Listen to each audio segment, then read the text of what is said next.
a deficiency in his diet. The word deficiency most likely means A, a large quantity, B, a steady improvement, C, a lack of something, or D, no improvement. Okay, I'm just going to look at the sentence here. I'm really having a hard time with this, so what I'm going to do is I'm going to use the strategy of plugging in these phrases into the sentence to see if it fits. Okay, so let's start with A. The dog ate a great deal, but there still seemed to be a large quantity in his diet. Well, it says he ate well, but then it says but, which means the next part is going to disagree with the first part. And a large quantity agrees with the idea that he ate a great deal. So that's definitely not the right answer. B says a steady improvement. The dog ate a great deal, but there still seemed to be a steady improvement in his diet. Now, once again, the word but implies that deficiency has to be the opposite of a great deal, and a steady improvement implies that they're similar. C says a lack of something. The dog ate a great deal, but there still seemed to be a lack of something in his diet.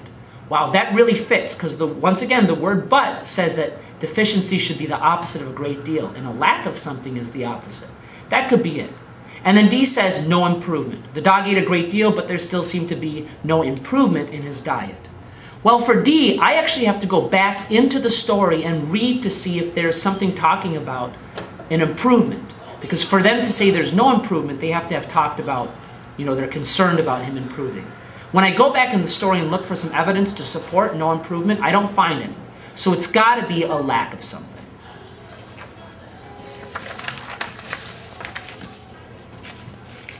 All right. Read this passage from page 72. "My word as a gentleman," Bullard assured him. "I don't suppose I could find a stronger guarantee than that, could I?" said the stranger, judiciously. The word judiciously most likely means, all right, first off, I'm going to circle the word I'm looking for. And then I'm going to read my choices. A, to show good judgment.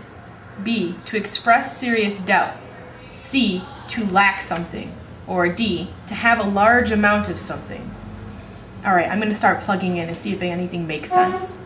Stronger guarantee than that, could I, said the stranger, to show good judgment? That could work. Stronger guarantee than that, could I? To express serious doubts?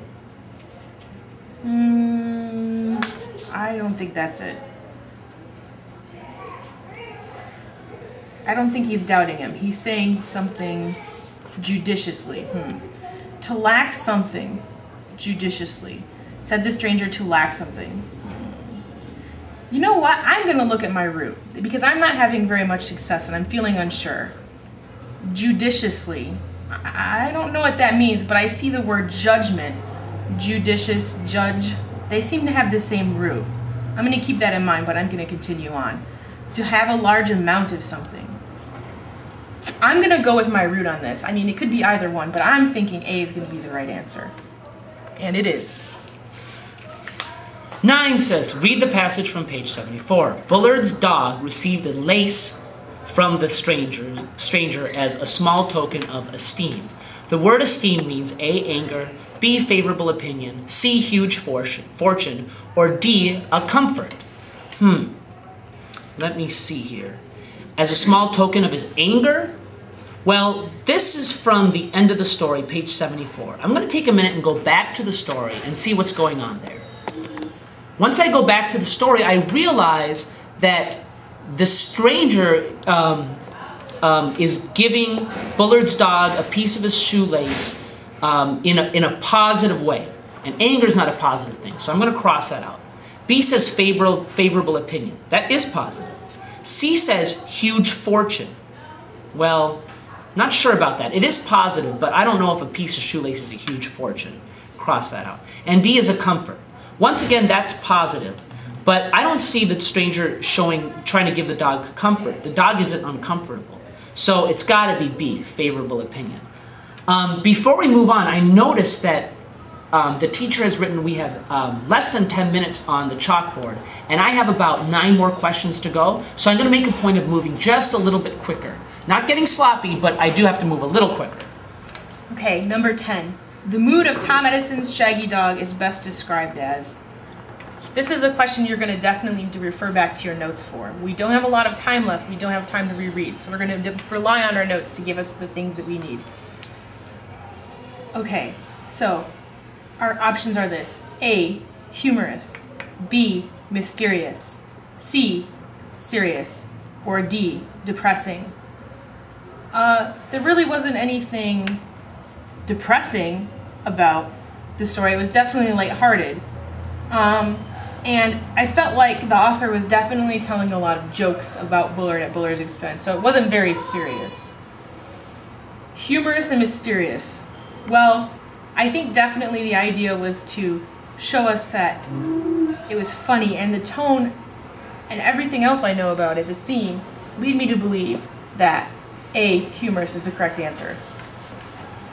What phrase best describes Bullard? A, witty and clever with words.